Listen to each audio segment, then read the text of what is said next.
gentlemen, Jack Brennan.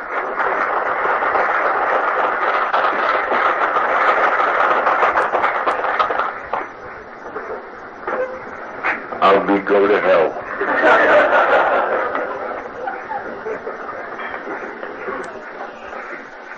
We certainly thank you. Thank all the fine citizens of Bessemer, wherever the hell that is.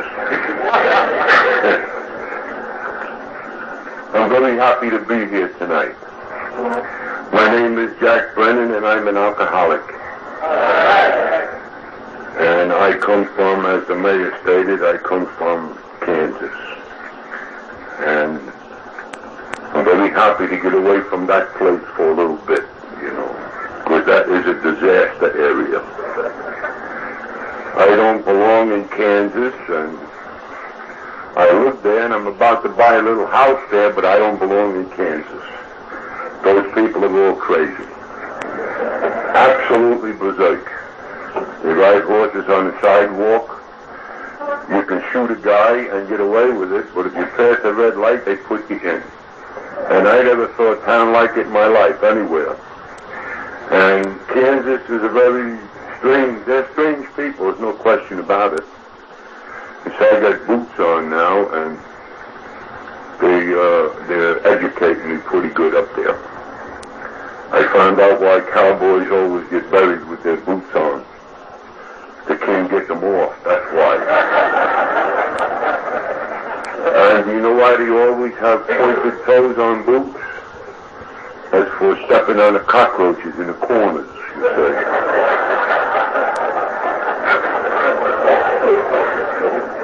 And they do a few things that are good up there, and I have some news for a lot of people down here. I don't know if you like it or not, but anyway, I was in a drugstore, and I go in the drugstore quite often because it's in the large area up there with a lot of stores.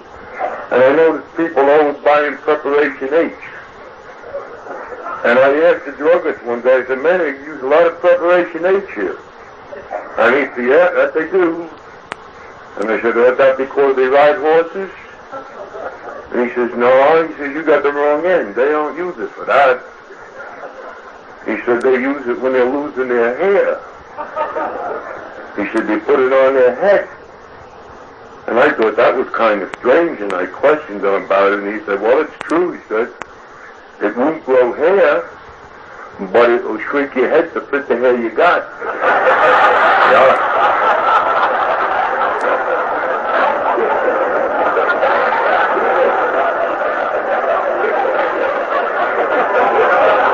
I particularly wanted to tell Harry about that, you know. He's going to be the headless Crosby.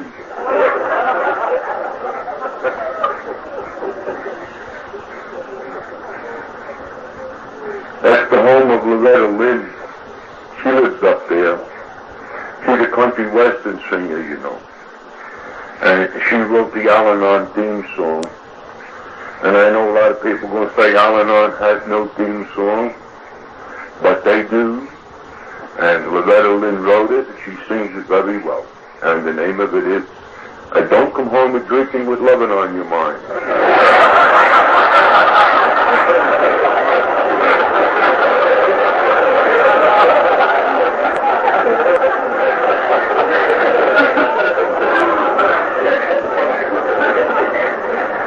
I wish the chief of police was here tonight. I'd spoil this supper for him. I'd like to get him before he starts eating. Say, what would you do if they all got drunk? One guy in Canada collapsed on me when I asked him. I'd like to tell you one story while I'm here, you know. I don't know why speakers are supposed to tell stories, but I guess I should, because people think, you know, that I'm a pretty serious fellow. And I am, but I have a lot of fun. I'll tell you a story about Ireland, you know. And Mary was over there, and she came up to the rectory one day, and she said to the priest, she said, Father, he's drunk again. And the priest said, oh my God, no. And she says, yes, he's drunk again, and I don't know what I'm going to do. And she started to cry. And the priest said, I don't know what we're going to do either, Mary. He said, that man is something. He said, we've threatened him and we've done everything, and yet he keeps getting drunk. And he said, well, I'll tell you what you do. He said, let's try one more thing. He said, you live in a little house at the foot of a lane, don't you? And she said, yes, Father, I do. And he said, well, tonight, he said, well, why don't you put a big sheet over your head and get out into the bushes and shake your arms and scare him. Maybe that will do it. And he said, tell him you're the devil. See, scare him. So here's herself out there in the weeds, around midnight. As you can see, she didn't ever hear anything about Al-Anon or anything else, that poor simple soul. He's out there in the weeds waiting for himself to come down the road, and here he comes hitting both sides and his hat on the back of his head, and he's singing an old madrigal, And just about when he gets 15 feet in front of her, she jumps out and she says, I'm the devil, I'm the devil. And he rears back and he says, oh, let me shake your hand, I married your sister.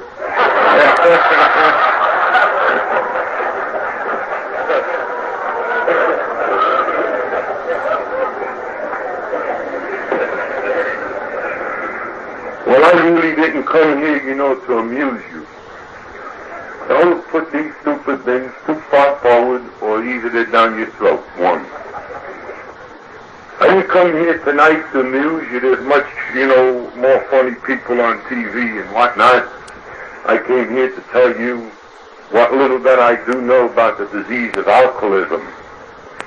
And I know there's a reason for my being here.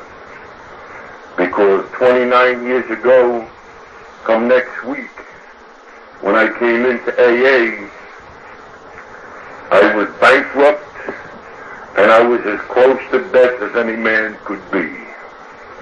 And I know very well one thing. That the man upstairs allowed me to step back from my own grave. And he didn't let me do that or help me to do that to waste my time. He had work for me to do. And I do believe that everybody that comes into Alcoholics Anonymous has work to do. And I think that we are left alive to do that work. And I know another thing, that I'm not going to change everybody's life tonight because Jack Brennan was here. That's ridiculous, But I do know one thing, that there is one person sitting here who will benefit by what that I say. One person. And my friend upstairs, he has arranged this meeting, and he has arranged to have me here so that I could pay back for some of the beauty that I found in life. And it wouldn't be fair for me to sit home and watch Matt Dillon on Gunsmoke, And when my phone rings, I go. If humanly possible, I go, because it's the only way that I have of repaying for what that I've got. And it's a tremendous privilege to be here tonight to speak to that one person. See? And the rest of you, you can sit there quietly and listen if you care to. But that one person, you listen well. Because I tell you, I don't like to fly. And I have to take a flight home tomorrow, and it scares me half to death. And I don't want to come down here and go home and waste my time. See? That's the way that it works. If I could keep one foot on the ground when they fly them planes, I'd be very happy. But when they strap me into them damn seats, I get very upset. I don't like to fly. Flying is for the birds as far as I'm concerned.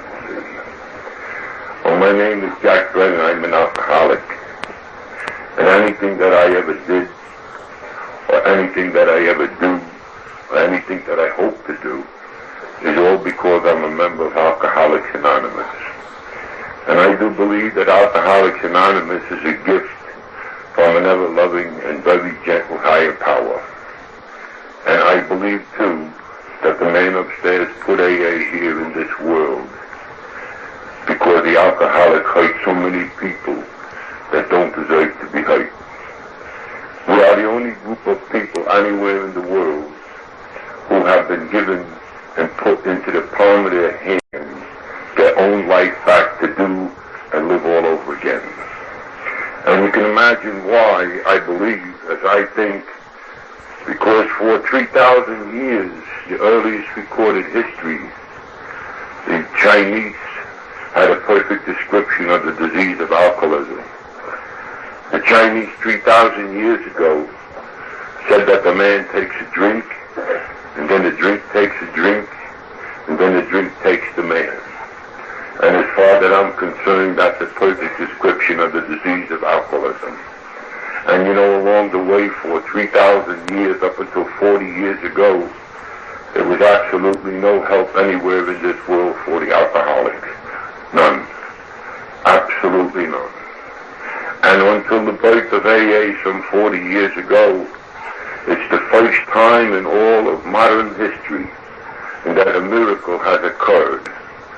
And I do believe that I'm a miracle, and I do believe that every alcoholic that walks through these doors and gets sober is a miracle too.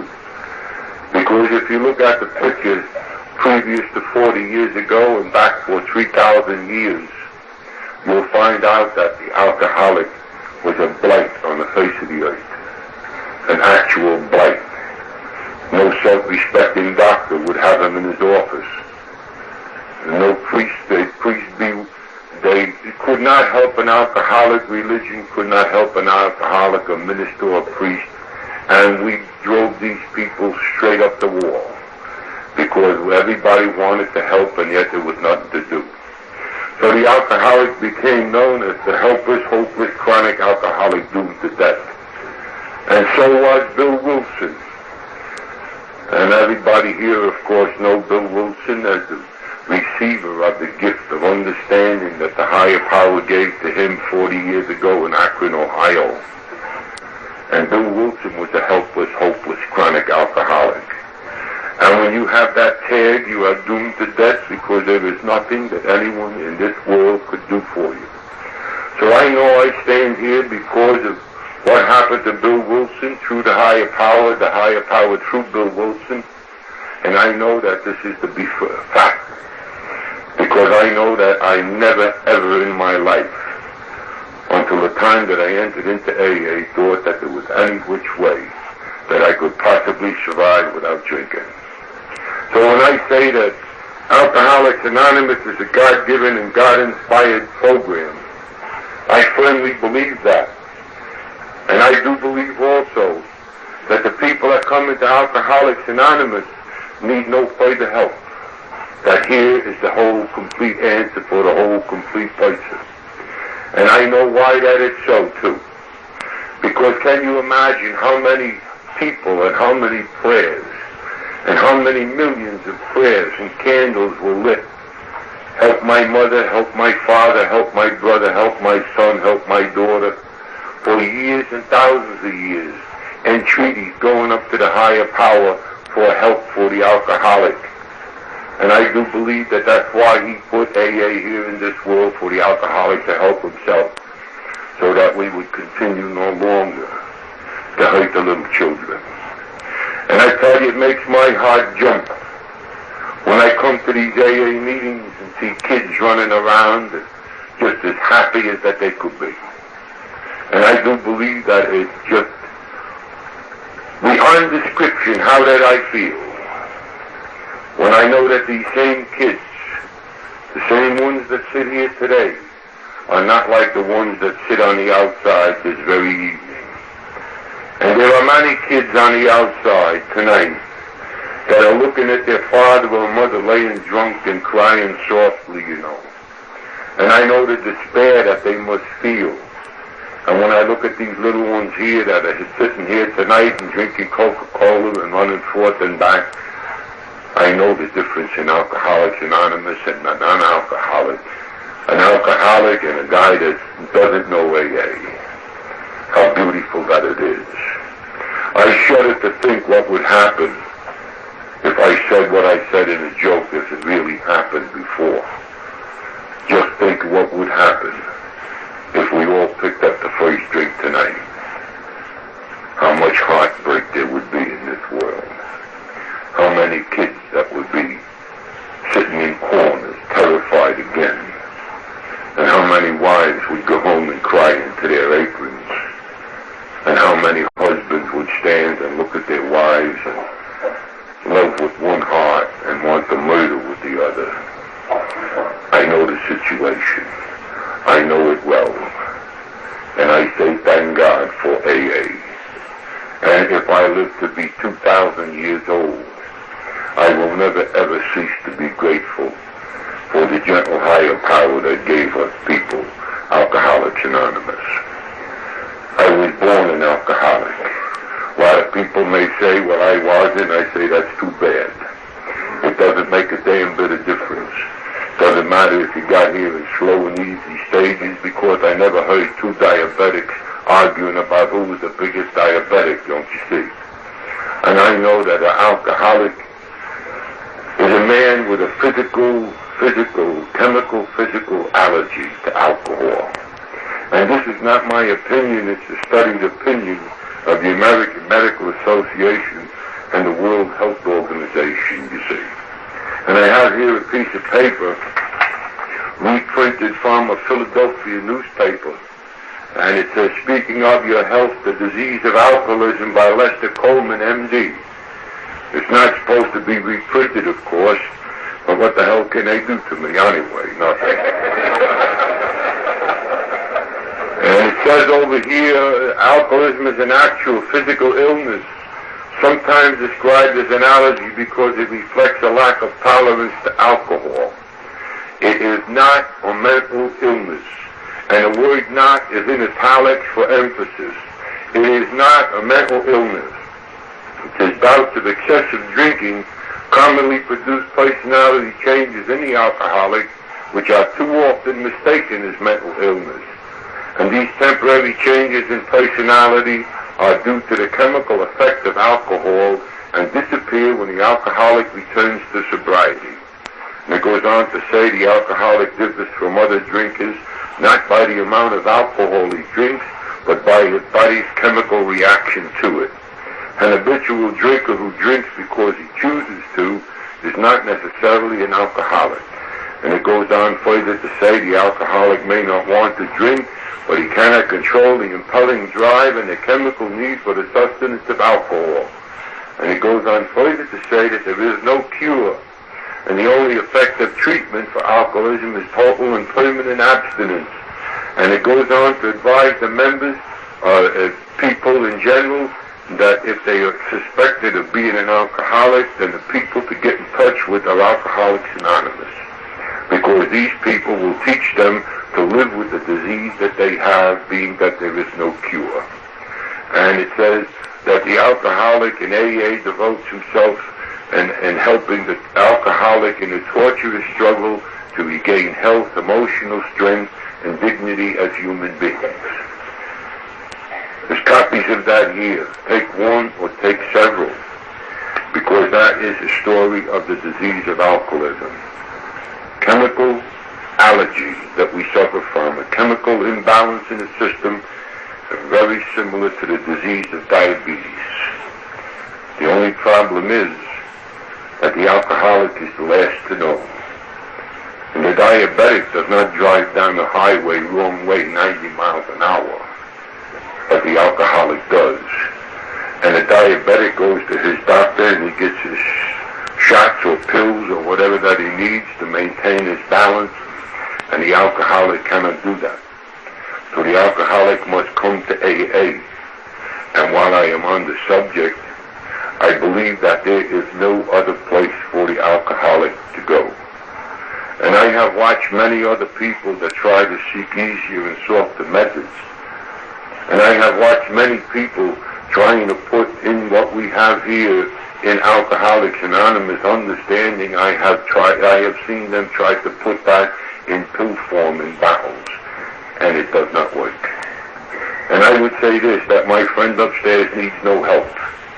And I will stand here and guarantee you one thing that AA guaranteed me, that if I can do it by putting the 12 steps into my life and changing, then anybody sitting out there can do it. I was given by Bill Wilson many years ago a guarantee, and if you take and follow the ones that went before you, Jack, we will guarantee you that you don't have to drink no more. And here I stand tonight. So I say to you, that if it worked for Bill Wilson, it worked for me, it will work for anybody, believe it. Now I said I was born an alcoholic, and I was born just like everybody else, but it was quite obvious from the very beginning that there was something wrong with this boy. Because at a very early age I had trouble, and I didn't have trouble drinking. I didn't have trouble in any which way except that I was filled with the first and foremost manifestation of the disease I suffer from, ungrounded and unfounded fear. And whether that you know it or not, this is the first and foremost manifestation of the disease of alcoholism. You ask any alcoholic what he's afraid of, he doesn't know, but he's scared to death. And he has a big knot in his belly, and he lives with this knot in his belly for years and years. And he finds at a very early age, or the first time he gets to booze, that the ungrounded and unfounded fear is taken care of with a drink. And then he becomes an alcoholic because he drinks to relieve himself of the first manifestation of the disease, ungrounded fear. I said that I was born, and for about a couple, 3 years that I don't remember, but then my mind starts to remember little incidents, and I remember that I was never at ease, never. From the first moment that I can recall, I was full of fear. I was afraid to go to bed at night without leaving the light on. When it came time to go to school, I was afraid to go to school. When it came time to talk, I couldn't talk. I couldn't speak in front of a class. If a nun asked me a question, I would put my head down. I would die inside. And I would just sit like Vinnie the Dunce and wait for this torture of school to be over. And I had another big fear. I was afraid that my mother was going to leave me. And I couldn't stand the thought of it. And it was a very fine reason for all of my fears. I was an alcoholic. Of course, I had what the doctors would call a predisposition toward alcoholism physically. In other words, when I got to booze, it was going to do something for me that it didn't do for normal people. And I grew up in a home where my father was an alcoholic. And there, again, my fears were increased. Every time that my father came home drunk, I died 1,000 deaths. I would run down, I would hide behind the boiler because I was tremendously afraid of him. And I thought that my father was the greatest. I thought that he was just out of this world. He was the biggest and the strongest and the best father anybody ever had. And I remember how he used to come down behind the boiler when he was sober. And he would say to me, "Come on out, Jack. I'm going to drink no more. Come on out. It's all over. It's finished." And he would calm me down and carry me upstairs, and I would be a trembling, shivering wreck with fear. And then when I was hiding behind those boilers, I could see my mother jumping off a roof as she threatened to, or throwing herself under a subway train, or going out and getting a job and support the family because my father wouldn't or couldn't. And I remember all the terror that I had, and it sounded so nice when he would say, "I'm going to drink no more. Stop crying." And he would sit me on his lap and rock me forth and back, and pat me on the head and calm down my sick stomach, and little by little I would be able to eat again, you see. I hadn't taken a drink. I didn't know what alcohol was. But you see, I had the manifestations of the disease a long time before it became active in me. And it went on for years. And I used to love my father. And when he drank, I was stunned, but I didn't hate him. And when he would sober up, I was happy once again, don't you see? And I would run and I would tell my mother how nice it was going to be, that he was going to buy me a pair of skates and he was not going to drink no more. And my mother used to say to me, "Jack, let's wait and see." And I would say, no, it's going to be all right. And she'd say, "Let's wait and see." And I would wait and see. And instead of playing baseball or football or skating, instead of doing any of those things, my days used to be spent sitting on the stoop in front of the building, waiting for my father to turn the corner a block away. And I used to sit there and watch the clock and watch the corner, and that's the way I lived.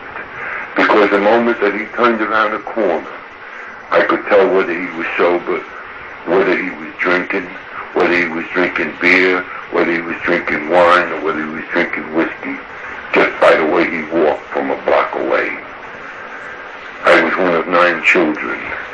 None of the other kids in the family, boys and girls, both, none of them ever felt the way that I felt.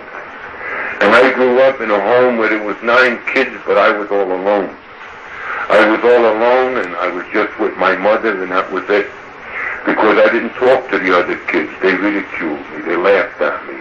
They called me the strange one. They made fun of me all the time, you see. Because I would come home from school with report cards that were sick. They were terrible report cards. And everybody kept telling me, why don't you do this? Why don't you do that? Why don't you do the other? And as the truth went on, I was just happy just to be alive. I couldn't do any of the things that the others did, you know. And I was always a round block in a square hole. And I used to sit and I would wait. I would go sit by my mother and ask her, Mom, why am I so different? Why is everything so different with me? She'd say, Jack, I don't know. And she said, why don't you go out and play? I said, no, I don't want to. I'd rather sit here with you and talk with you. And I used to sit by my mother for hours, you see, because I was afraid that she was going to leave. And if my father drank too much and it get too bad, I think she might have, but I didn't. I really thought that, but I know that she wouldn't have. But you see, these were my fears. And one day I came to the decision as another drunk of my father that he was never going to stop drinking, never. Never, ever going to stop drinking. And that was the day that I learned what hatred was, don't you see? Because I hated him from that minute on. I looked at him and I told him to his face, I said, you're a liar. You just told me stories to stop me from crying, but you're a liar. And you're no damn good. You're no good at all. And he looked at me in amazement, I'll never forget. And I said, I don't want to talk to you no more. I don't want to listen to you no more because you lie, you see. And from that day on, my life changed. I didn't talk to my brothers. I didn't talk to my sisters. I didn't talk to anybody. I would come home and I would sit in the kitchen all by myself, and I would eat by myself, and the only one I had any love and respect for was my mother. And I used to talk with her, and I used to promise her many things, and she would tell me all kinds of nice stories, you know. And I remember as a kid, I used to tell her, Mom, when I grew up, I'll save my money, and we'll buy a little house, and we'll live in Jersey, you and me, huh? And she would say, okay, Jack, we do that, fine. And I look forward to that day, you know, a little house in the country with my mother. That was it. That was my life, and that's what I lived for. My brothers, they told me all the time, be like your brother, Jack, you'll be all right. And I had an older brother, and he was the epitome of goodness, honestly. He's dead now, God rest him, but he was the epitome of goodness. He did everything just so nice and so gentle, and everything so right. And I hated his guts. Because, you see, I tried to be like him and I'd fall flat on my face. He used to come home with, you could hang his report cards on the wall and frame them. They were so beautiful. And mine was so ugly and nasty, and I would drop them in the sewer and some dog would pick them up and bring them home.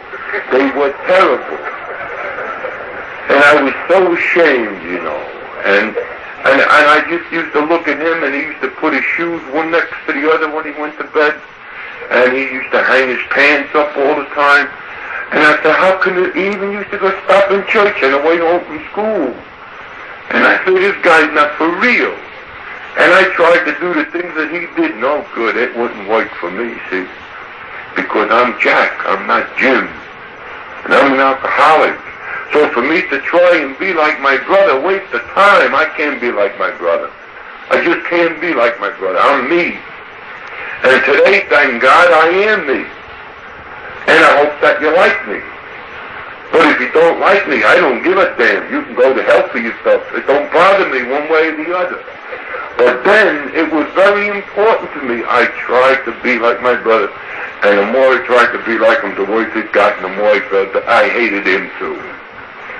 And I hated everybody, see, because I was different. Well, it all came to a grinding halt one day. I got rid of my fear. It was a Saturday, and I was in the bedroom. My younger brother, he was not Jim, he was Joe. This was the dummy, you see. And he's still a dummy, really. He's a pretty stupid kid, this one. And we're in the bedroom. He's 10 and I'm 12. And he gets under the bed and he's rooting around there while we were in the bedroom because my father was drunk and it was raining out. And it was Saturday, there was no school. And my mother had told us, Jack, take Joe and go in the bedroom and for goodness sake, don't make any noise. And I said, what the hell's the difference? You make noise, you don't make noise, he's drunk again, we're going to have a miserable weekend. I know what Al-Anon is, because those long Friday night to Monday morning weekends, oh my God, what a terrible day. Waiting for him to wake up, walking on tippy toes in case you woke him up, hoping that he would sleep, then hoping that he would get up. Unbelievable terror. Unbelievable. And my mother said, get in the bedroom, don't make any noise, maybe he'll sleep it off, you know. And we went in the bedroom and I just was horrified. There was nothing to do there. And when the kid went under the bed and came up with a bottle of wine, he said, look what I found. And I said, what is it? And he said, it's wine, I think. And he smelled it. He said, gee, it smells good. Now I knew beyond the shadow of a doubt that when my cousins came with a bottle and my father took a drink, trouble.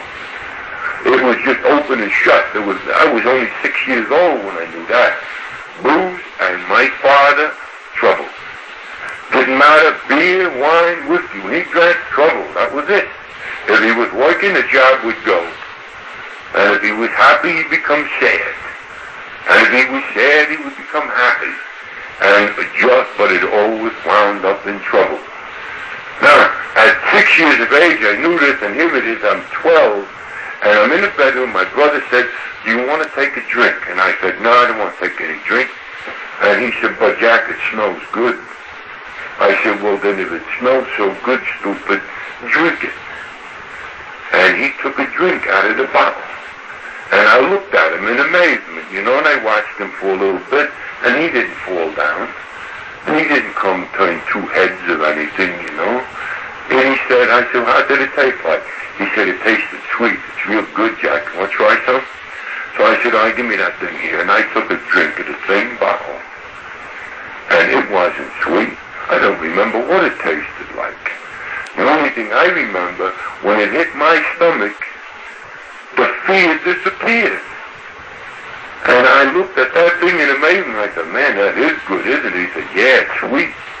He was a stupid one. Sweet. And I said, have another drink. And I thought he was going to get the same bang that I got, you know. And I watched him. He took another drink, and I said, how did that one go? And he said, yeah, it's sweet. It's sweet. And I said, boy, are you stupid? Give me that thing here. And I took my second drink, and I was 10 foot tall, see? 10 foot. And I remember thinking, I wonder how hard that I would have to hit the old man behind the ear with a milk bottle to put him out. See? 2 drinks. First 2 drinks, I was ready. I could do anything. And I said to my brother, hey, let's have another one there, dummy. And he said, no. If you drink more than that, Jack, he said, you're going to get sick. And I said, you're out of your stupid mind. And I told him, and I believed it. If the Lord made anything better than this, he must have keep it up there for himself. And I understood my father completely. Because now I knew what it was to get relief from alcohol. I took my 3rd drink by myself. And I took my 4th drink by myself, and the next thing that I know, it was Sunday morning. And my mother was bending over me, and she was crying very bitter tears. And she said, Jack, what are you doing to me? Isn't one in this family enough? And I looked up at her, and I came to like a scared deer. And I said, Mom, what happened? And I had that terrible feeling in the pit of my stomach that the alcoholic knows. Remorse. many, many normal people will never understand it. Never. But the alcoholic suffers from a very peculiar manifestation. You don't know what you did, but you're sorry. You know you did something and you don't know what it is. And what a terrible, horrible feeling it is. My mother said to me that I had drank almost 3/4 of a gallon of wine. And I looked at her in amazement and I said, Mom, I don't remember nothing. I don't remember anything. And she said, I know you know. And she said, you went into the bathtub and you even tried to take a bath and we didn't know you were drunk. And you got into the tub and you passed out. You almost drowned. And she said, Jack, for the love of God, no more. I can't take two. One in this family is enough. And you, of all the kids, I never expected you. And I said, shh, Mom, please. It was a mistake. A big mistake. And I said, I will never, ever do it again. Please stop crying. Because it would tear my heart out when she cried because of my father. And I used to watch her at the door, you know, talking to the landlord and trying to convince him that he shouldn't throw us out in the street, that next week we'd have the money for the rent. And I used to watch her in the butcher shop very carefully. She bought pork chops or whatever. And I used to watch her too at dinner time, you know, supper time. She'd put the chops on the table and then she would very conveniently have eaten. And I used to watch my brothers and sisters grab the food and wolf it down, you know, and I would say, and if they keep that up, Mom ain't gonna get nothing. And she didn't care that she didn't get nothing. This was my mother, see. And here I was now causing her grief. Never. Never.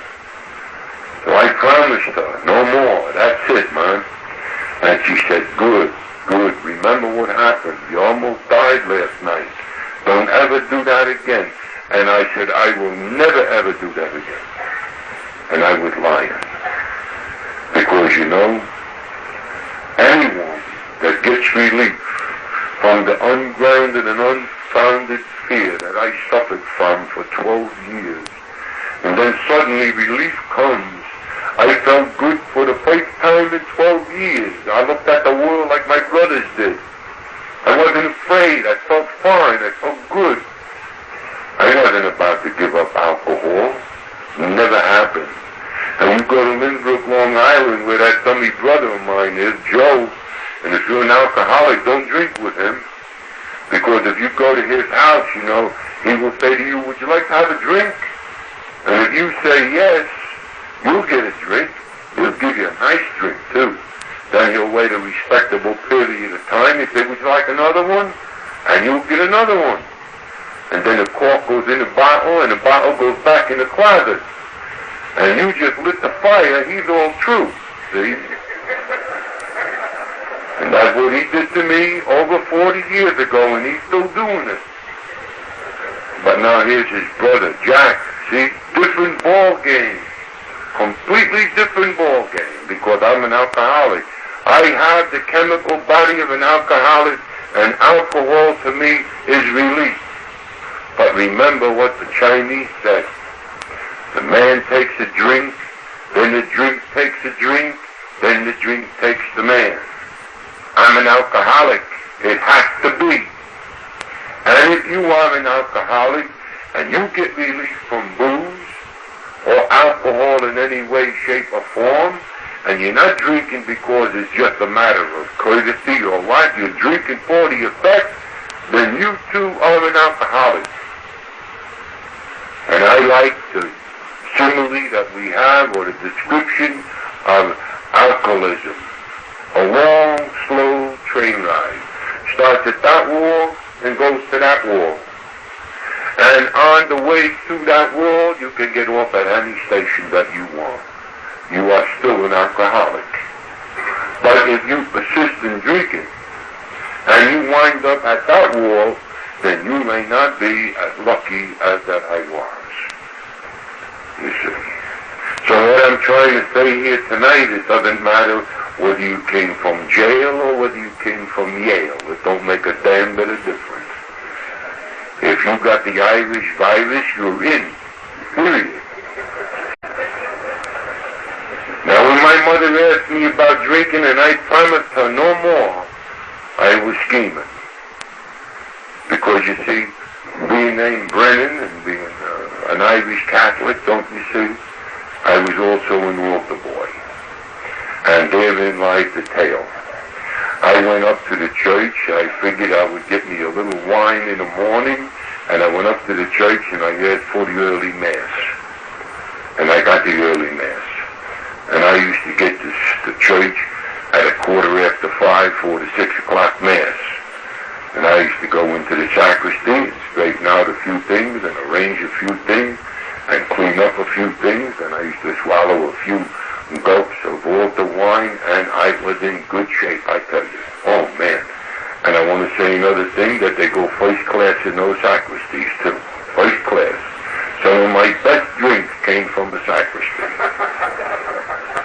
But I had trouble even then, because I used to meet alcoholic priests, and they used to get there 5:45, see? And that was a bad day. Because you see, if I had a little wine in the morning, I could go to school and I could tell a nun, sister, why don't you sit down in my seat? I'll take over the class. I could do anything. And that's all I wanted, a little wine. There's no problem with that. I didn't want to hurt nobody. I just had a little wine. I went to school, and I could be like my brother. Yeah. But then the days that I didn't get any wine, I would sit in the back of the class, and I would be Dinny the Dunce again. I couldn't open my mouth. They would ask me a question, I would die.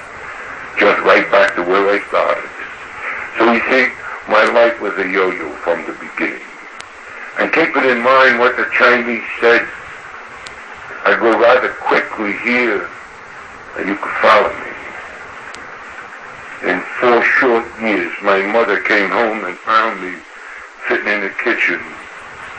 My father on the other side of the table, and I had been out all night, and I had a bottle of whiskey and a roll of stolen money and a .38 revolver, and I was threatening my father, and I told him, go ahead, touch one of my dollars, touch a drink, I'll blow the top right off your head. You see, because the good doctor told us in that piece of paper, appears as mental illness. Second step in AA tells us we are insane people when we drink. I believe that. Because I was completely insane. You see, my father worked hard when he worked. When he was sober, he worked. And when he was drinking, he couldn't work. He was a true, typical alcoholic. And that's the way that it was. But he worked hard, and I had no shoes. And I always had my brother's shoes, my brother's pants.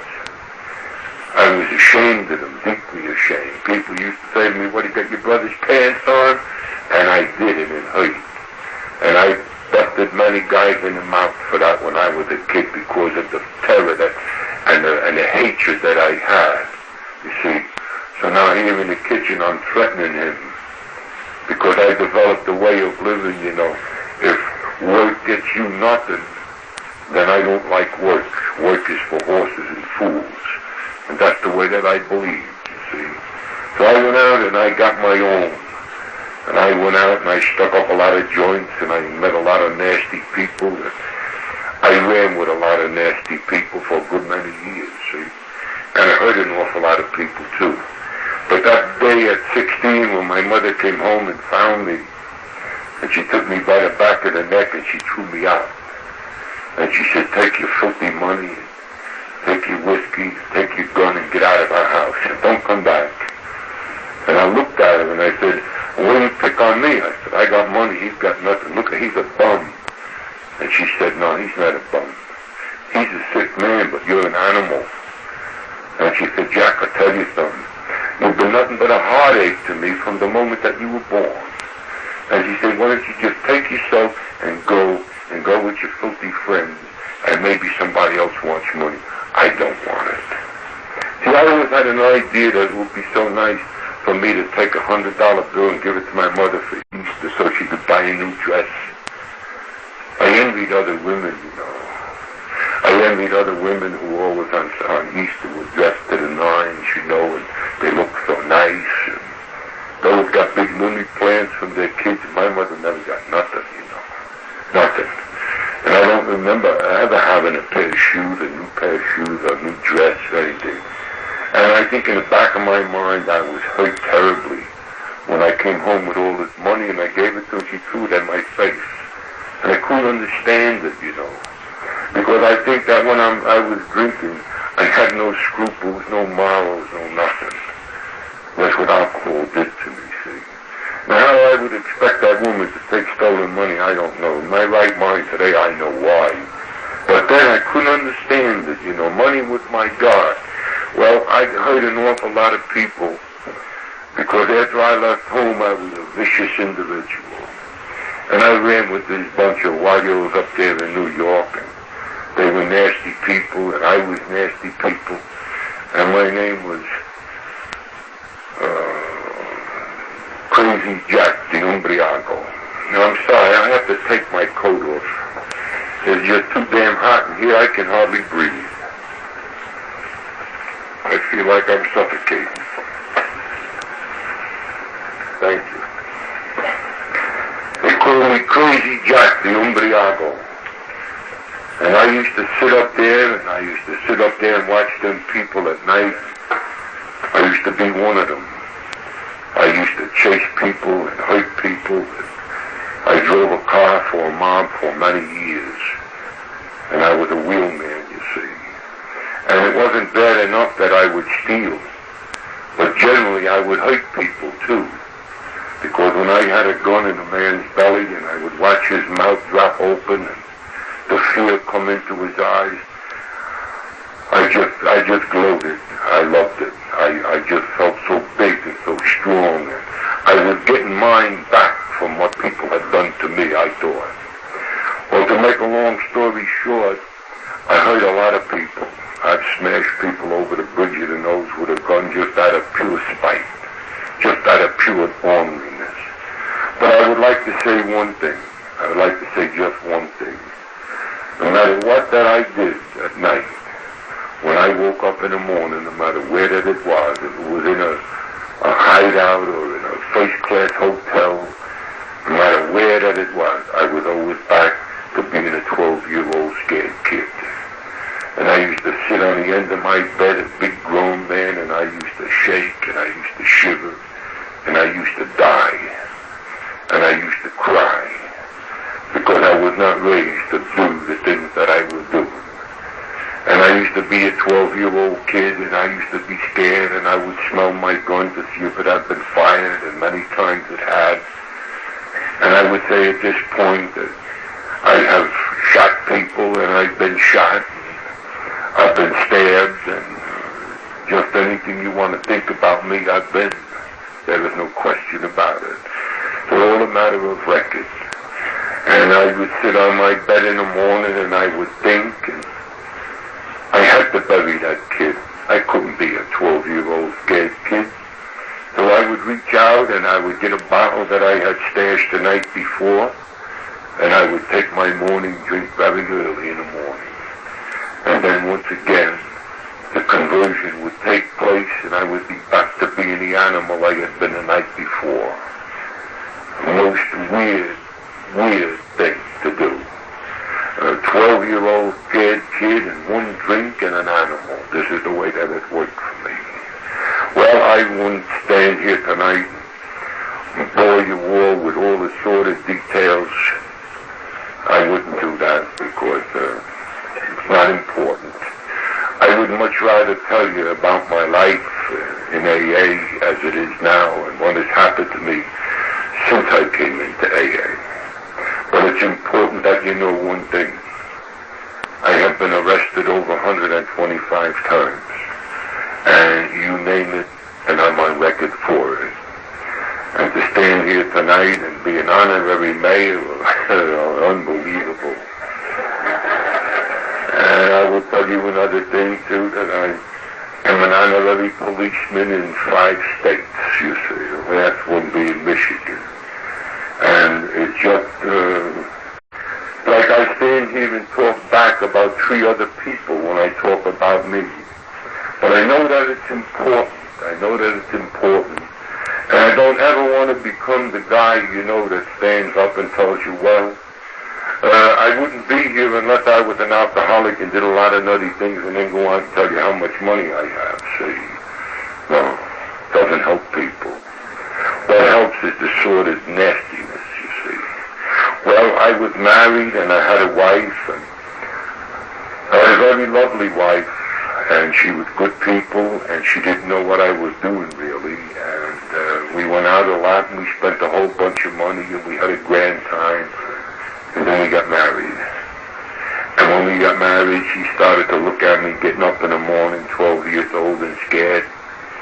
And then she watched me reach under the bed and take a drink, and she said, Jack, I didn't know that you drink all the time. I only thought at night when we went out. And I said, there's a lot of things you don't know, hon. Just be quiet, be a nice wife, and shut up.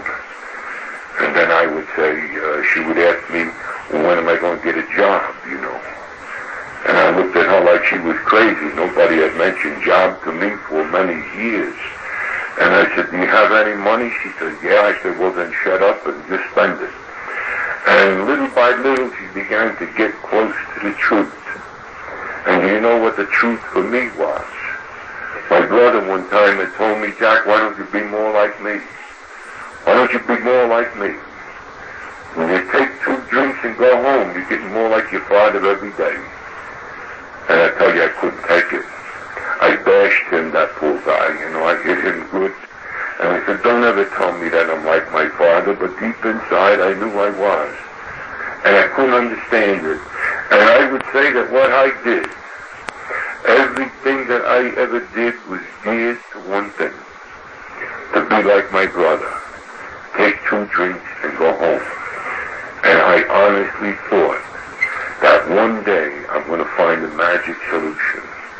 And I'm going to take 2 drinks and I'm going to go home. And I'm not going to be like that bum that's my father, you see.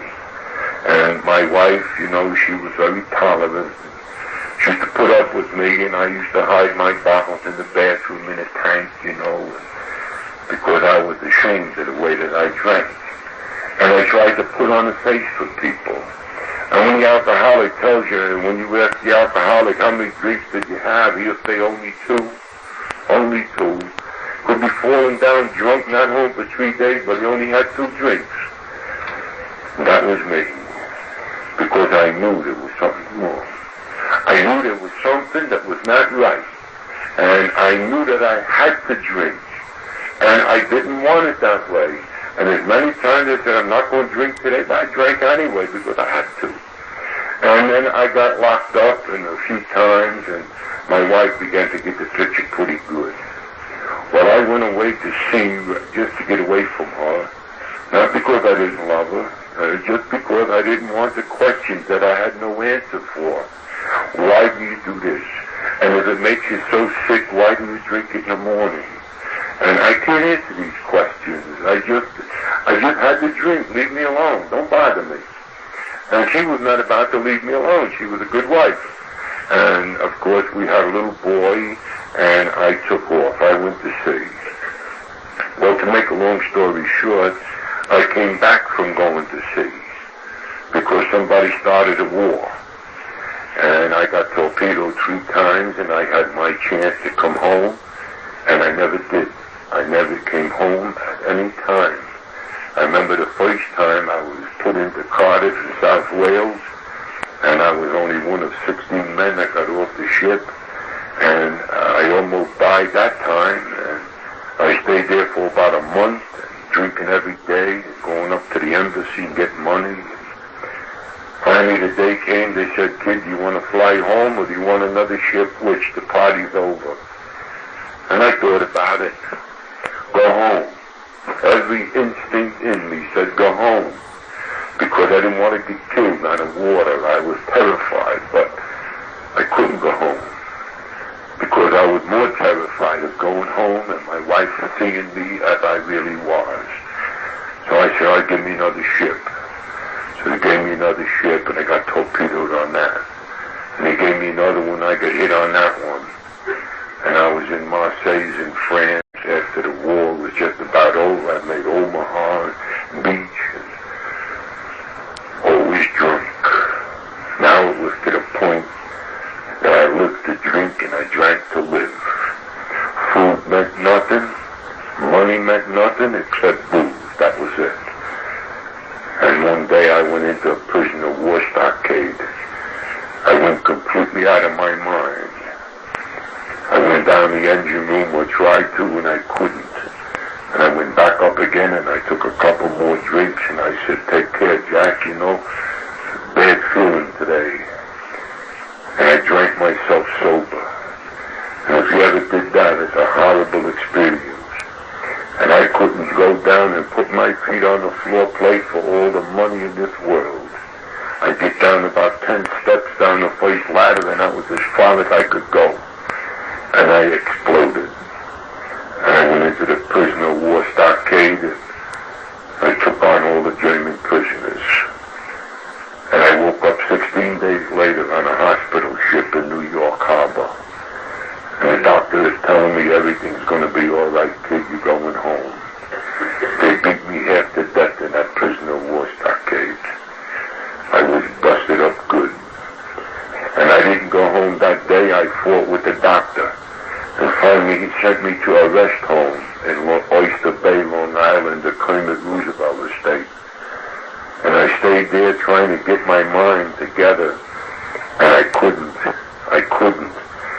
And the only thing that bothered me was I had to go home. They wouldn't give me my papers again. And one day I wound up home. Took me home in a Red Cross ambulance and dropped me off at a door. And I had never been in that building in my life. My wife lived there on the 6th floor. And I walked up the stairs and I knocked on the door and she opened the door. And I said to her, hi. And she said, oh, I'm so glad to see you. And I said, well, never mind that. Give me a drink. And she said, I don't have a drink. I live here with the baby, Jack. I don't have anything. I said, well, then hurry up down and go and get a bottle.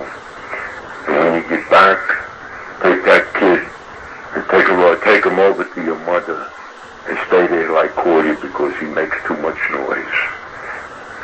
Now the cat was out of the bag, don't you see? She looked at me and horrified. She said, what a way to come home. I said, shut your mouth and leave me alone. And I slammed into the bedroom and I shut the door. And I took my bottle and I sat in the bedroom looking out over Brooklyn and fighting the war and fighting life and drinking around the clock. I could no more drink. I could no more stop drinking than I could fly. And I sat and I drank and I sat and I drank. And one day she said to me, I'm going to help you.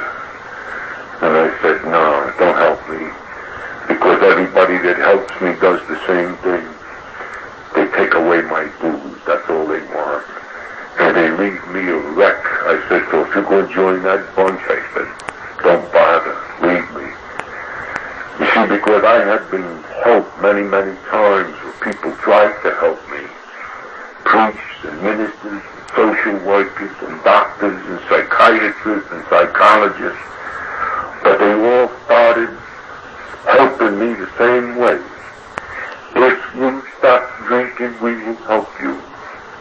And I couldn't stop drinking, so I told them, please leave me alone, go help somebody else.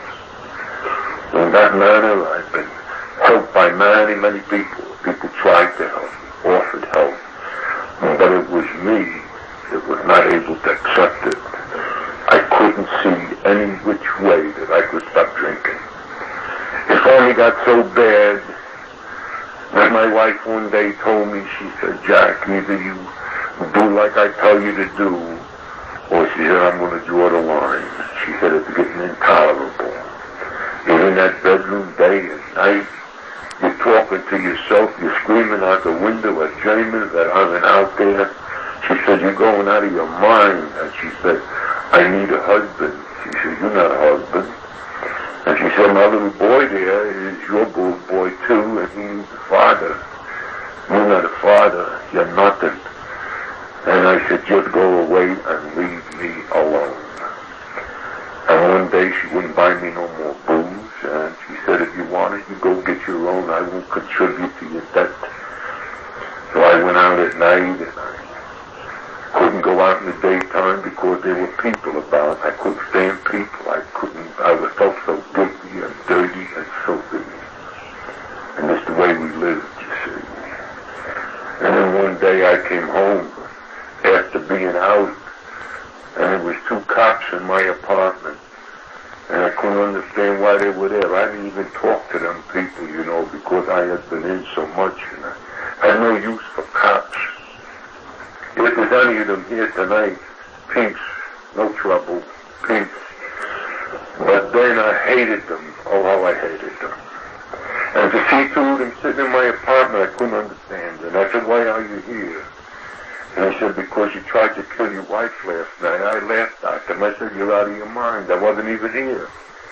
And he said, yes, you were. And my wife said, yes, you were.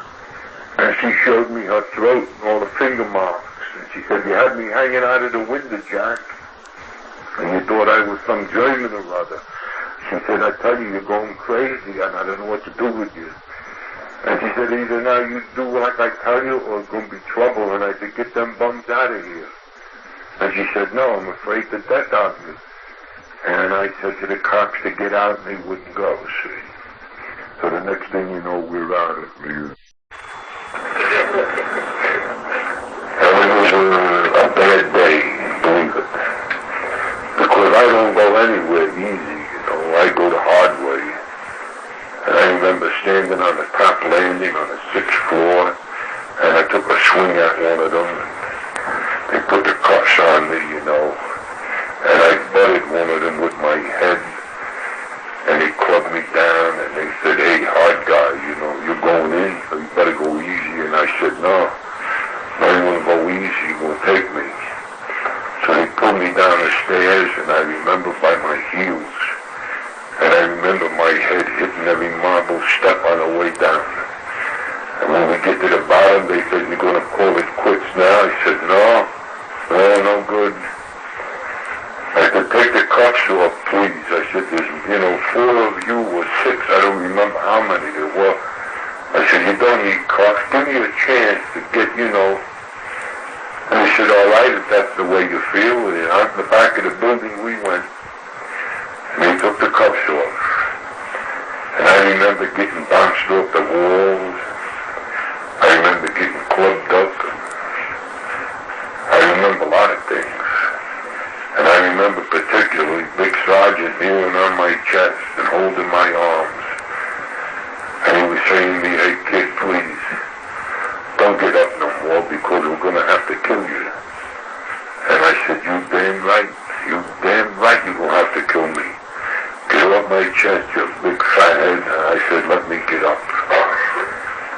Well, the next thing I remember, I was on the flight deck in Kings County Hospital, and I was in a straitjacket, and I was strapped to a portable bed, a stretcher affair, and I was as insane as any man could be.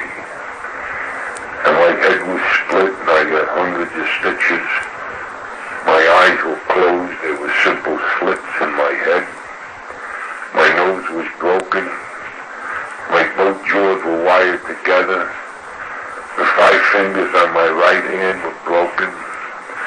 My ribs were caved in. And I had a big lump of blood in the back of my throat, and I was strangling on it. And I couldn't spit it out because my jaws were wired together. And I lay there and I cried. And I was 12 years old and I was scared. And if I live to be 2,000, I will never forget. Never, ever. And I said, dear God, no more. I don't want no more. I've had it. I don't care what they call me or what happened. I don't want to drink no more. Because I tell you, I thought I was going out of my mind when I look around and I see all those people that were locked up there with me, It was just horrible. Just horrible. And I'll never forget that lump of blood in the back of my throat, and I didn't know what to do, and I couldn't speak, and I couldn't talk, and I couldn't holler. I was so scared.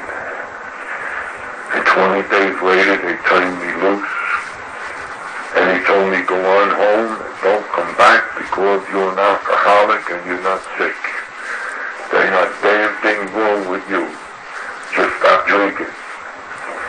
And I went home and I stood on the stoop of the hospital until it was dark because I couldn't go out with normal people and people. I was just so dirty. I felt filthy. And I waited till it got real dark and quiet and I walked home. I couldn't take a bus. And my wife waited on me. They had called her and told her they released me. And when I walked in, she said, how do you feel? I said, I feel all right. She said, what are you going to do? I said, I don't know. I don't know what I'm going to do. And I sat in a corner and I didn't go to bed and I didn't drink. I just sat in a corner and I trembled and I shook and I died. Every time that the bell rang, I died. The phone rang, I died. My sister came to visit me. I ran to bed and I hid in the closet. Tell him I'm not here. I could face nobody. And I was 12 years old and I was scared. I was scared sick. And I went one day, after about 4 or 5 days, I went to my wife and I said, this is absolutely crazy. I can't do this. I said, I can't live like this. And I said, give me $1, just $1, and I'll tell you what I'm going to do. I'm going to go down the corner and get you just one drink, just one. That's all I want. I said, I'm not going to get drunk because just one drink will make me drunk. But I needed to put this terrible horror out of my belly. I can't get on a bus. I can't do nothing. I can't do. Give me $1 and let me get one drink and I'll get a job. I'll do something. And very reluctantly, she gave me $1. And I remember telling her, I said, do you think I want to wind up back where I was? I said, no, good. They won't get me in there no more. And I went down the corner and I took one drink, just one. Not to get drunk, not to hurt nobody, not to do nothing but just to control my fear so that I could be a human being again and walk in the street. And you know what? It was exactly the same as if somebody turned a key in my head. Just exactly the same. One drink, that's all it took. And I sat in that bar and I took that one drink and the key turned and all the good thoughts, job and hospital, everything out the window. And I started thinking again, those cops that beat on me. And I looked at my money and I had change from one drink. I said, give me another drink. I got to find some people. And I went out looking for the cops. And would you believe I found them? And would you believe I found them 12 times? Yeah. 12 times. Beat after death. Wrapped in a straitjacket. Put him to hospital. Strapped to a bed. And come to and swear before God no more. No more. Go home and sit for 4 or 5 days like a vegetable and then go out with $1 and try and beat it again. The result of that is that I've had almost every bone in my body broken. I've had my jaws broken 2 at a time. I'm blind in my left eye. I don't see at all in my left eye. I'm completely deaf in my left ear. 40% loss in my right ear. I've had my teeth kicked up into the roof of my mouth. There is nothing that I haven't had happen to me physically. And yet I would stand and swear before God that the only trouble I was having did not come from alcohol. Alcohol was my friend. How simple can one put released, they took me from the hospital, they took me to a court. And a very fine judge standing there and said, Jack, don't be upset, we're not going to hurt you, we're not going to carry you no more to jail. He said, we know that you're sick. And we have a piece of paper here, and the court and the law forces me to read it to you. And I listened to him very politely, and I said, that's not me. And he said, yeah, Jack, that's you. 3 doctors examined you this time. And the 3 doctors gave their report and prognosis of me, and they gave me 5 years to live. And they said that if I lived 5 years by some miracle, that it would be, the latter part would be spent in a mental institution suffering from complete insanity. They said that I was suffering from wet brain now. They said that it was impossible for me to tell the difference between right and wrong. And they said that I would never ever work a day in my life again.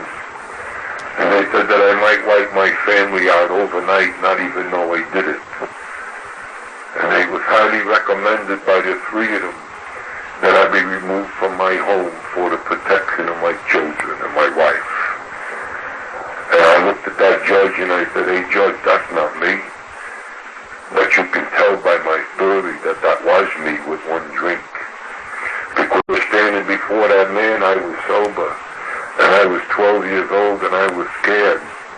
But you pour 1 drink into my body, I'm a maniac. Maniac. Anything goes when the whistle blows, that's me. And I looked at my wife and she was standing there with my boy and with my infant daughter. And I said to her, hey Roz, what are you doing to me now? She said, what am I doing to you? I'm not doing anything to you. She said, you did it all to yourself. And she said, I want to tell you something. These 2 kids are going to live. And we can't live with you. You're a maniac. You're crazy. And you're going to take us all to hell with you, and we're not going to go. I said, I want to tell you something, Jack. The judge now has given me these children. They're mine. They're not yours no more. There's nothing more to do with them. And the judge told me, he said, as of today, you're out. You go to New York and you don't come back to Brooklyn. That's it, period. And my wife told me, she said, if you stick your face in my home where I'm raising my kids, I'm going to kill you. She said, I'll put a knife in your belly while you're sleeping, but I'll get you. Somebody should have done it a long time ago, but I'll do it because my children are going to live. And I thought that was just terrible. And I said, I don't know. I said, you always thought more of the kids than you did of me anyway. And she said, who wouldn't? And now when I think back, if she would have chosen me over the kids, if she would have been some damn woman, I'll tell you. So I said to the judge, what am I going to do? He says, I personally don't care what you're going to do. He said, but I know one thing, you're going to get out of Brooklyn because we've had you. I never heard of nobody getting thrown out of Brooklyn. And I was amazed at this guy, you know, and I said, well, all right. And I turned to my wife and I said, I want to tell you something. You're going to need me before I need you. How wrong I was. How wrong that I was. Because I figured, you know,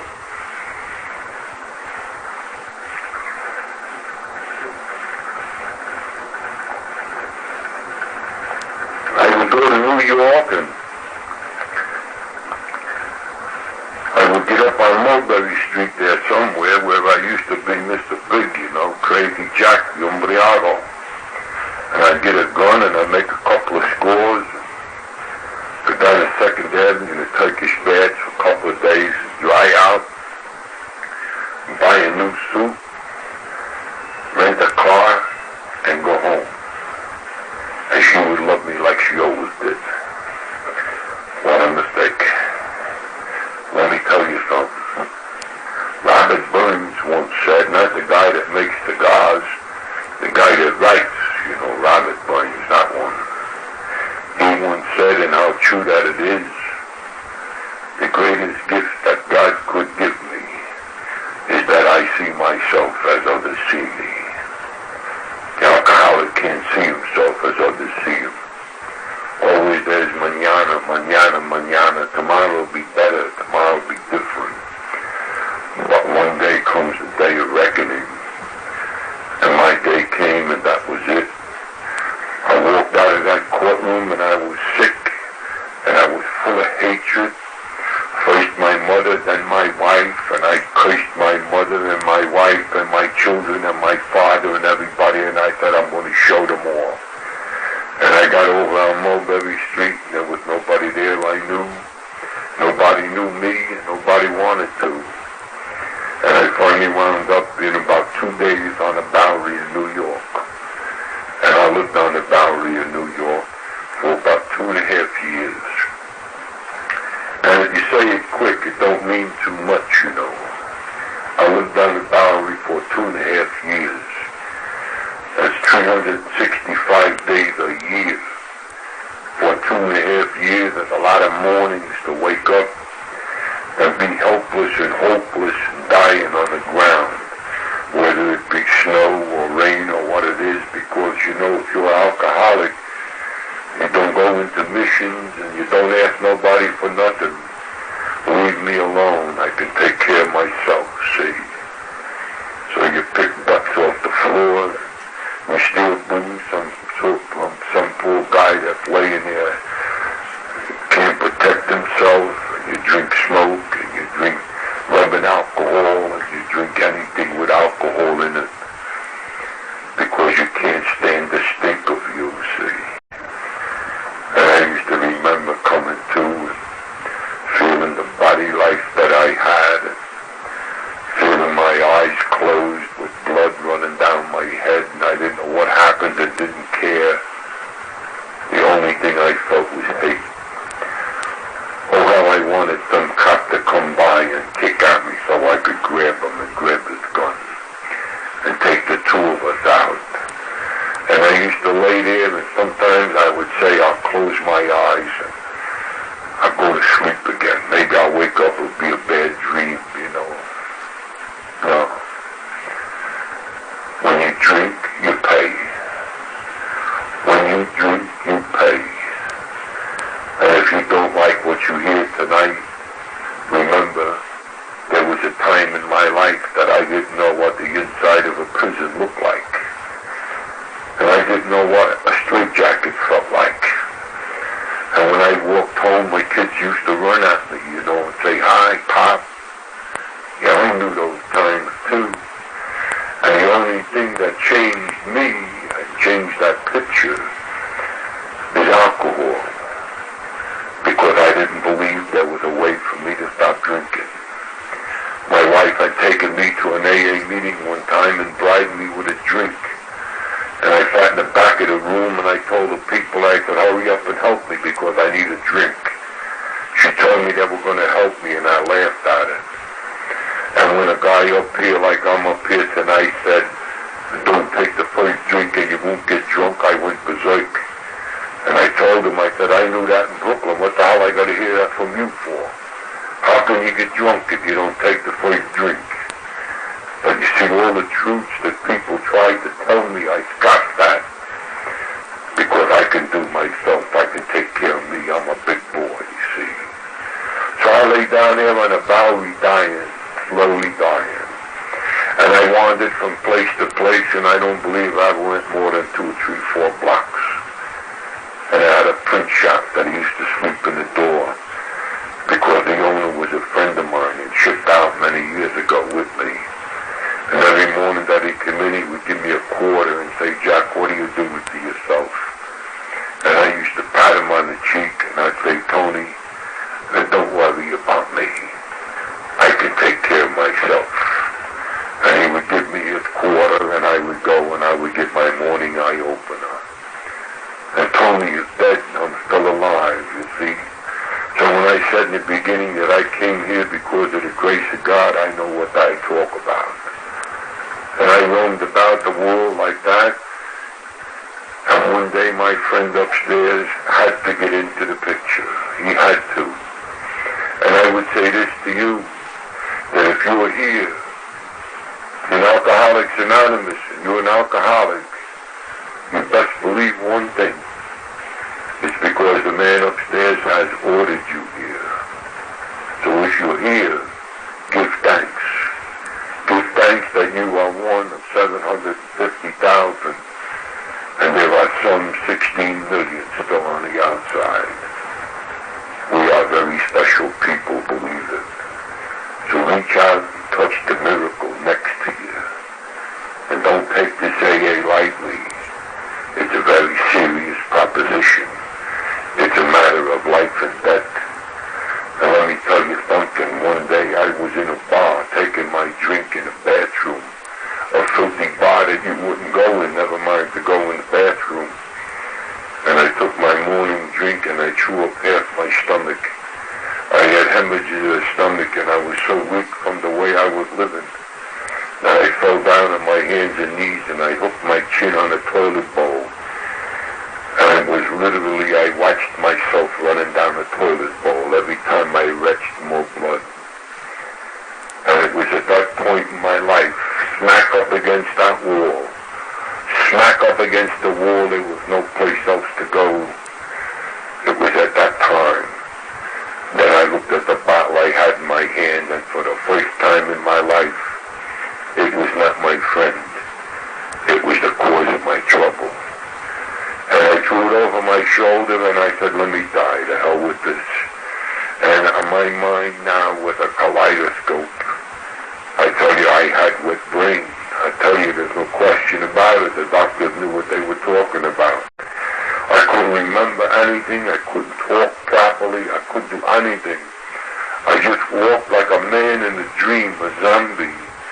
And I remember vaguely being here and there and trying to go there and winding up back here. I don't know what the hell I was doing no more than the man in the moon. And I remember what a relief it was to collapse on that toilet bowl and throw that bottle over my shoulder. I said, what the hell am I crazy fighting for like this? And I lay there to die, and that's where my friend upstairs came into the picture. Our friend takes care of drunkards and fools and little children. So you best believe it. You see, because while I lay there, I suddenly started to see pictures. And the pictures that came were all pictures that I knew. Friends and family and my wife and the kids and good times. And then here come one picture. I couldn't understand it. And it was like I was in a light looking down at a whole bunch of people. We're all talking and laughing. And I couldn't understand what that picture was. And then all of a sudden it came to me. It was that AA meeting I had been at years before with my wife. And I looked at that picture in my mind and I said, oh, you damn fool. You stupid idiot fool. You had it, and you had it in the palm of your hands, and that was the answer, and you threw it away. And I remember sobbing, and I remember crying. I remember laying there and trying to stop the bleeding with holding my mouth and trying not to retch. And suddenly the thought occurred to me. And it had to be the higher power, nobody else. Maybe I could get to AA now. And I first thought, no, impossible. And then it kept coming back, maybe.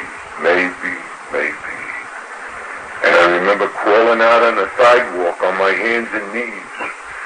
And I remember grabbing people. I remember asking somebody, please call AA for me, would you? And nobody could understand me too good because my mouth was busted up and infected. My throat was infected. And who the hell wants to get close to a sock that I was, filthy, dirty wreck full of body lice? Somebody finally said, okay, we will call AA. You sit there. I'll come back. I don't know whether it was a man, a woman, who that it was. But I remember sitting and trying to keep my mind and body together and not wander off, And finally, they came back and they said, they're coming. And I said, thank you. And they walked away, and the last thing they said to me was, don't move. Stay there. They're going to be here. Don't move away. So I sat. And I remember trying to clean off some of the blood off my face. I remember remember trying to straighten out my matted hair, and I remember thinking I have only one half of one sneaker on one foot and a bare sock on the other, bottomless sock on the other. I said, how dirty I look. And I said, I wonder, will they come? Will they take me? And you know something? This AA program is for real. It's for real, believe it. Because a little guy stood in front of me with his wife, and his wife said, oh my God, look at him. And a little guy said to her, it's all right, Gene. He ain't gonna hurt you. And then he talked to me, and he said, my name is Sam Cohen, and I'm here to help you. And he was the nicest little Jewish man I ever met in my life. And I just looked at him, and I just busted out because something in his eyes told me. This guy knew. And I looked at him, and he asked me, do you want to stop drinking? And I said, oh yeah, I do. And he had to get up real close to me because I didn't talk good. And you know something, he got up real close and he didn't mind a little bit. And he told me one thing when I said, yes, I want to stop. He said, good. You'll come with me and Gene and we'll carry you to AA and you don't have to drink no more and everything is going to be just fine. And I had to ask him twice, are you sure? And he said, oh yeah, I'm sure. And I want to ask you, well, what did this guy know that those three doctors didn't know? And if there's any doctors here, it's not to be ashamed of, because they don't teach in medical books what that AA is. Because AA is something completely different. Nobody knows about AA except the alcoholics, don't you see, that comes here. Guys like myself and Sam Cohen and like you. Because we know that it doesn't matter how low that you are, doesn't matter who that you are, doesn't matter what you've done or where you've come from, that if you have the one ingredient necessary that you do want to stop drinking, well, this is the place for you. You can't miss.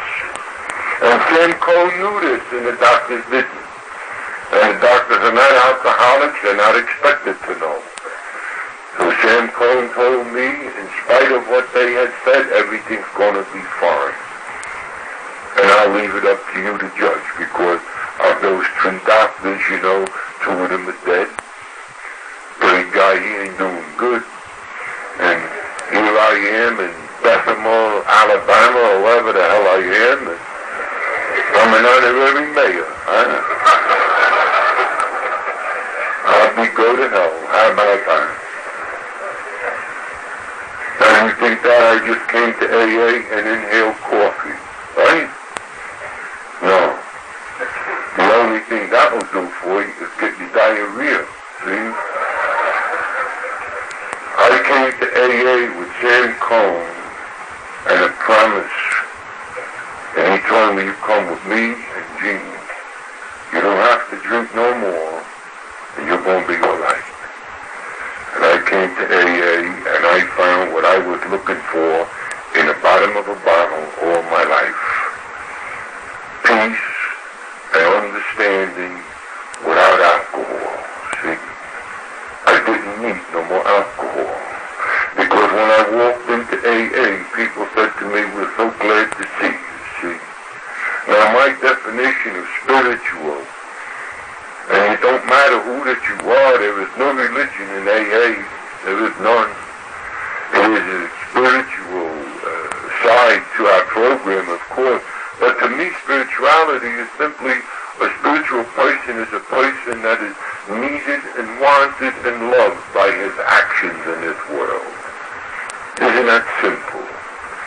If you're needed and wanted and loved, then you're spiritual. And if you're not, I don't care who, if you're not wanted, needed, and loved, then you're nothing. You're certainly not spiritual. And you can see how the alcoholic becomes very unspiritual very quickly. Who the hell needs him? Who the hell wants him? And you got to be really desperate to love him, I'll tell you, see? So I came to AA very unspiritual, And he kept telling me, oh, we are so happy to see you. And I couldn't believe it. Nobody said, hey, get that bum out of here. He stinks too bad. No. They told me, sit down, have a cup of coffee. Wait, we'll get it for you. The only reason they got it for me, I couldn't get it myself, see. And he told me, here's a cup of coffee, kid. If you want it, drink it. If you don't want it, just let it lay there. Don't worry about it. And he told me I'd walk away because they understood, see.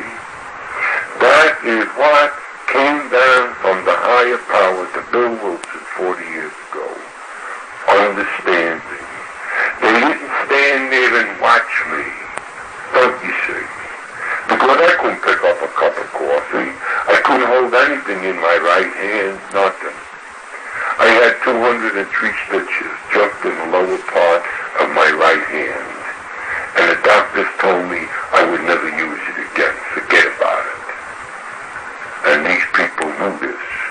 So when they gave me a cup of coffee, I had to bend over and lap it up just like a dog, see? But they understood. So nobody watched me. They leave me. And I grew. How do you grow? How do you get sober? You put the cork in the bottle back into the closet. And if you stop drinking, you have got to get sober. And that is a fact that alcoholics don't appreciate. See? They call me from all over the country, Jack, I'm drinking. How do I get sober? And I say, stop drinking. Because I was one, not even my wife, not even my brothers, not even my sisters. Nobody ever loved me because I was an alcoholic. And here's this little Jewish man telling me. And I said, well, that's nice. I'm so glad. You see, I was growing. I was wanted, and I was needed, and I was loved. And one day he said to me, how do you feel? I said, fine. He said, who spoke at the meeting tonight? Was it a good meeting? I said, it was a good meeting, Sam. He said, yeah, who spoke? I don't know, because I couldn't remember. But it was a good meeting, because there was good trying to be done, and I don't care if I was in Quebec one time with the French meeting. And I didn't hear a damn word they said. They talked like a bunch of, I don't know what, drunken parrots or something, you know. And I couldn't make out nothing. And it was a long time before I understood it was French. I thought my hearing aid was going bad. But it was a good meeting. Because when my eyes see good trying to be done, then I'm in the presence of God, is it?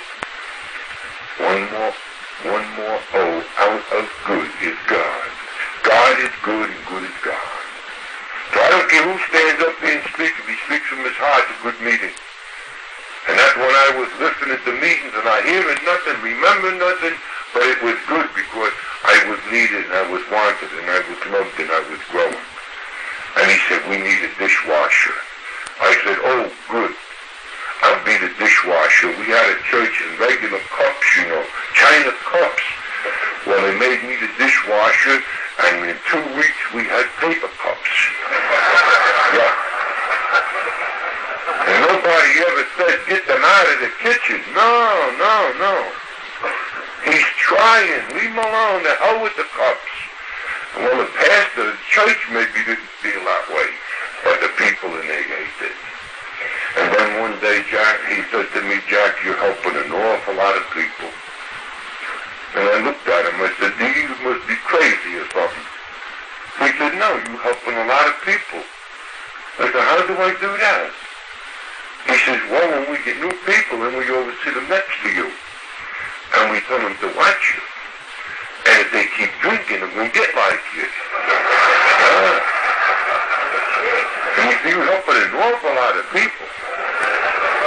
They even brought strange, newcomers from other groups to see me. Yeah. I used to make faces for them. Yeah. And little by little, I grew. And little by little, everything started to work. I got a room. I went to work as a professional dishwasher. And I got a room. Cost me $4 a week. You had to step outside to change your mind. But it was mine. I was so proud, and I was so happy, and my cup was full, you know, and I just had a beautiful day, and people loved me, and I felt it, and I thought that, well, my God, this is AA, and I'm so glad that I came, and I thought that it was the end, that it was the epitome, see, until one day I remembered the guy that spoke, and another day I remembered two. And about 2 years later, you know, I remember the third and the fourth. And people started to call me by my name, and I called them by their name. And I struggled to remember. I did a lot of things. I worked like hell. And one day my wife came to a meeting, and I said, oh, Sam, here's trouble. There's trouble. She's got another paper or something. And he said, why do you always look so gloomy? He said, go and talk to her. I said, oh, no. You go and talk to her. So he went to talk to her. And he come back and he said, you know what she wants? I said, no. He said, she wants you to come home. And I said, you got to be out of your mind. And I went to her and I told her, no, that's not a question, you know. And she said, wait a minute, you didn't hear what I said. And she said, I ain't got much money, Jack, and, you know, welfare, and kids are not doing too good.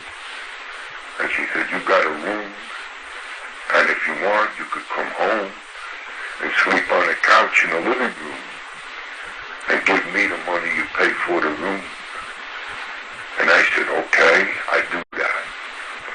And I went home and I sleep on the couch in the living room, and I give her the money. And I was so happy. I could see the kids in the morning going to school. I couldn't talk to them, of course, but I could see them when they come home, and I noticed how fine and straight they were growing, you know. If there was a little something left in the refrigerator at night, I could have it, you know, but... And I thought my cup was full for sure now.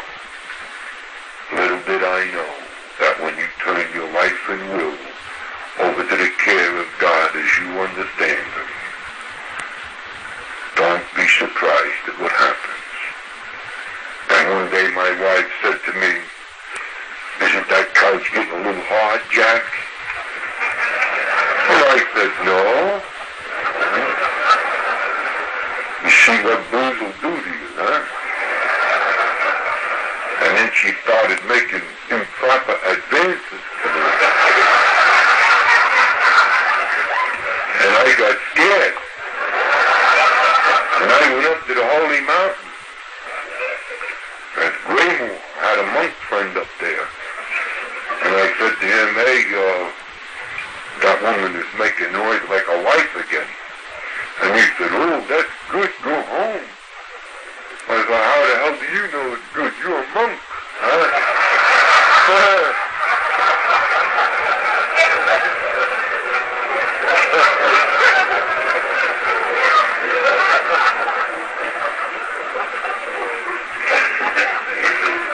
But I went home. You picture it. 29 years old or more,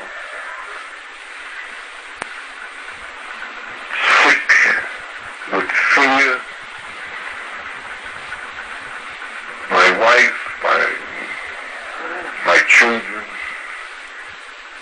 and the hardest thing I ever did was to sit at a table and eat with them. Unbelievable. But I sat and I had a lot of trouble getting adjusted. And when time came to go to bed, I would find some work to do. Unbelievable. My little daughter used to jump up in my lap and she'd say, come on, Pop, you could do it.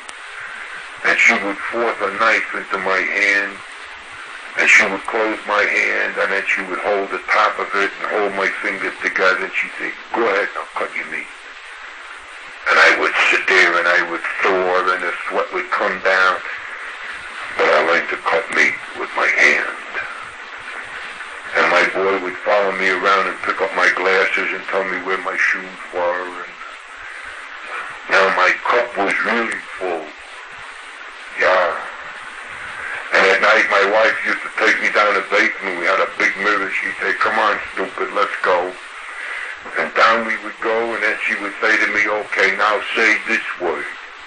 Now say that word. And I learned how to speak all over again. See? Yeah. Is there somebody out there that will tell me that AA don't work? No, I don't think so. Because I know I have seen miracles. I've seen dead men walk. I have seen women die and come back to life. I have seen women that were dead become mothers. Yeah. I've seen men that were dead become fathers. And I'm one of them. And I'm wanted, and I'm needed, and I'm loved. And one night I said to Sam Combs, Sam, I gotta thank you so much. And he said, you Irish bum. And I couldn't understand him. And I said, Sam, don't talk to me that way. You know, you're my friend, and I owe you everything. He said, you owe me nothing. And he said, listen to me, smart boy. He said, you don't do anything about repaying for what you've got. And he said, you know, what I did for you, Jack, was done for me. And the guy that did it for me had it done for him. And if you follow it all the way back to Bill Wilson, you'll find that we all owe the higher power. We don't owe each other nothing. So he said, if you want to thank somebody, buddy boy, you thank the higher power. And he said, personally, I think you're an ungrateful bum. Because the man upstairs sent me out to get you, and I brought you here. And now you've got a job, and you're home with your wife, and everything is going good for you, and you don't thank the higher power. He said, shame on you. And he said, don't give me your thanks. I'm not accepted. You take your own burden. And my gratitude was strangling me. And I asked him, how do I speak to the man upstairs? I hurt so many people, and I did so many terrible things. He said, that's nothing. He must love you because you're here. He sent me out to get you. He's got to love you. Don't you understand that? You are here. And slowly in my sick mind it went in. Yeah, I was sober. So I said, well, how do I thank him? He said, I'll tell you how you thank him. You talk to him just like you talk to me. And then he said, no, wait a minute. In your damn case, you clean it up a little bit. See? So that night I went out and I didn't take the bus home.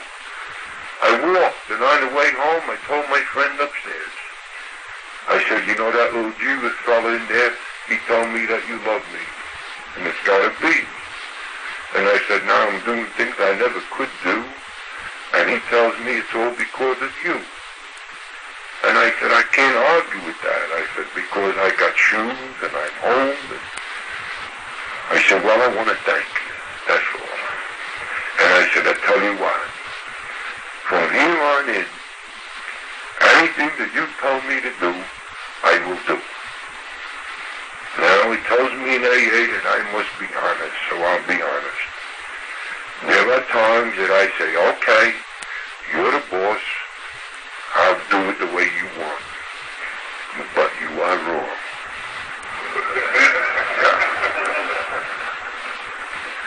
And when you get in trouble, don't you come to me about it, because this is your idea. And you know something? Never wrong. Because there could be a big pile of garbage sitting over here, and you don't know what you're going to do with it. Keep your stupid hands out of it, and he will take care of it. Always comes out smelling like roses. Most amazing. 5 years or 6 after I was in AA, my wife gave birth to a third child. I have 3 children now. And my 3 children are all joy to my heart, believe me. And this last guy that was born, it was a tremendous day because my wife was converted. That particular, previous to that, a few months. And that day we were married like we wanted to be all our lives, you know. That same morning after we were married on the altar, here come my two kids and got baptized. And that night I came back to my AA meeting in the basement of that same church. My life was truly full. And then she gave birth to this third boy, this third child, a boy. And I thought that now, who can convince me that there's anything wrong with this world? Beautiful. My older boy, my younger boy has just graduated from a school in Pennsylvania, college. And he's in New York, and he'll be working pretty soon, I think. And my daughter is in Dobbs Ferry. She made me a grandfather. And my oldest son is in New York, too, and I don't know where. My father was an alcoholic. I'm an alcoholic. And my son is an alcoholic. And my wife said to me one day, not too long ago, some 10 years ago, why me? Why does your friend upstairs give me 2 alcoholics? I can't handle 2, Jack. I handle you and now this boy. And I told her then, and I'll tell you now, I don't know why. I don't know. But for 16 years, this kid's been beating his brains against the wall. He's been in hospitals, in prisons, he's stuck up joints, been on skid rows. My wife said to me one day, he's just like you. And I said to her, who should he be like, if not me? And she had to accept that.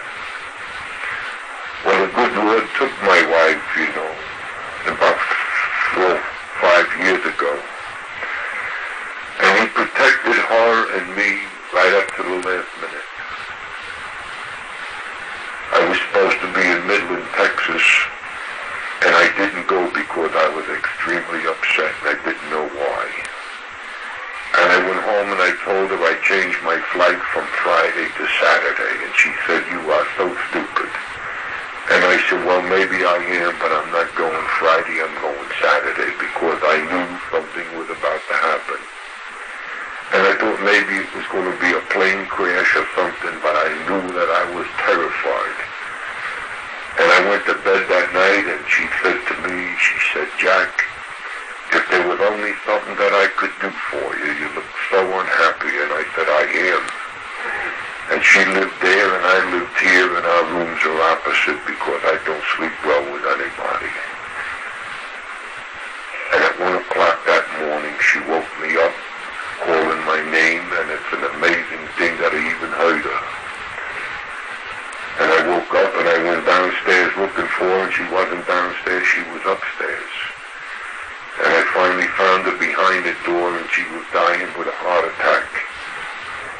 I knew then why I had stayed home, because there was only me and her and the dog. And had I go to Midland, Texas and come home Sunday, I would have found her behind the door dead. And she would have died all alone, and that was her greatest fear. So I carried her downstairs and I put her in an ambulance. And I told her that I would be right along behind her, because I wanted to call the doctor and make sure he was in the hospital when she arrived there. And the ambulance took off, and I called the doctor, and I got in the car and I drove after them. And I never saw her alive again. And it was complete wipeout for me. At 5 o'clock in the morning, January 20th, and it was 4 degrees below zero when I was out without a shirt. I was so excited. And I remember standing in the courtyard after the doctor told me she's dead, Jack. And I remember telling him, Doc, I said, go in and make sure. I said, you know, make sure. And he come back out and he said, yeah, she's dead. And I said, okay. And I took off. And I went out in the courtyard, and it was bitter, freezing cold, and I welcomed it so because I was numb. And I asked my friend upstairs, what are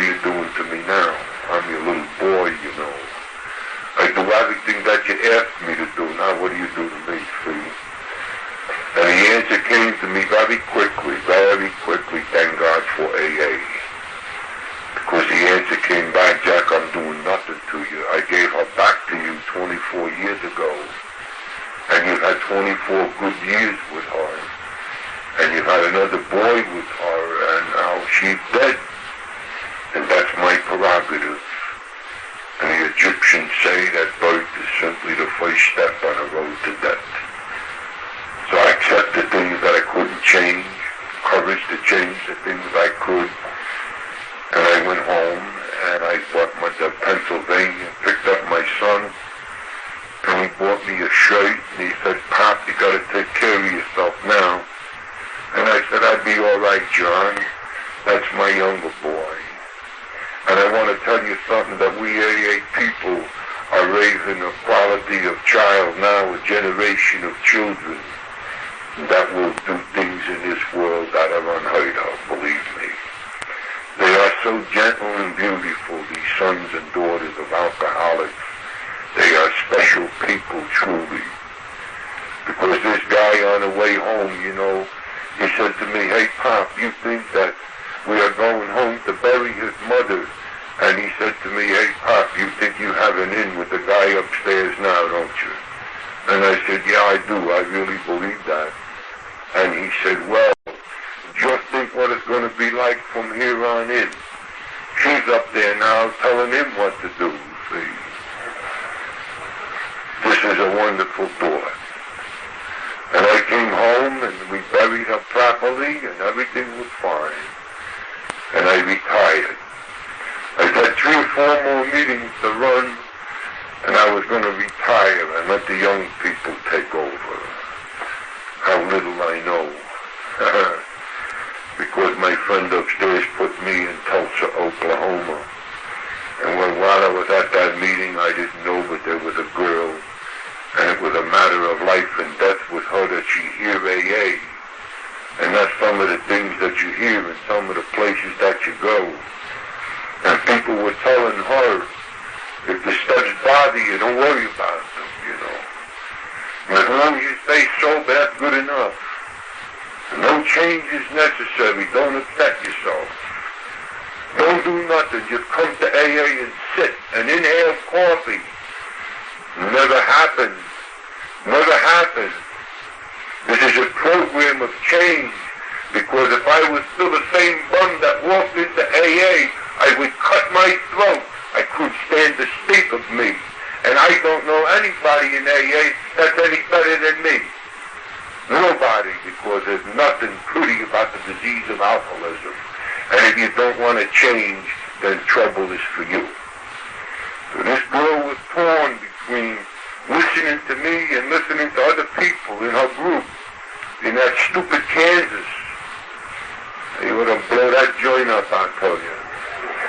Ain't no loss whatsoever. But we don't do it that way no more. We wait for the man upstairs, and he'll take care of everything. He's sometimes slow, but he's sure. And I wait for the day. I heard earthquake. I thought maybe it, but it has to be in South America, unfortunately. Anyway, she collared me after a meeting, and she said to me, "Tell me, is what you say true? Can I have what you got?" I said, "Yeah, if you're willing to change." And she said, "I want to change, but I don't know how, and I can't find nobody to tell me how. Will you tell me?" And I said, "Sit down and take the cotton out of your ears and stuff it in your mouth, and I'll tell you." And I spent the day with her, and I told her. And I spoke that night at a convention, and I spent the next day with her, and I told her more. And I said, "Now when you get home, write to me and I'll answer. And if you get in trouble, call me and I'll talk to you on the phone." And she did. And for a year it went on. And one day I had my telephone bill, and it was $300. And I said, "I'm spiritual, but I ain't that damn spiritual." And I was paying Southwestern bill. All that money. And she used to tell me, you know, she said, "Jack, the only way I can sleep is to take your tape to bed with me. And I turn it on, and I listen to your voice, and I go to sleep, and I sleep good." So when I looked at that $300 bill, I called her up. I said, "Hey, are you still taking my tape to bed? And she said, yeah. I said, well, how would you like to try the real thing?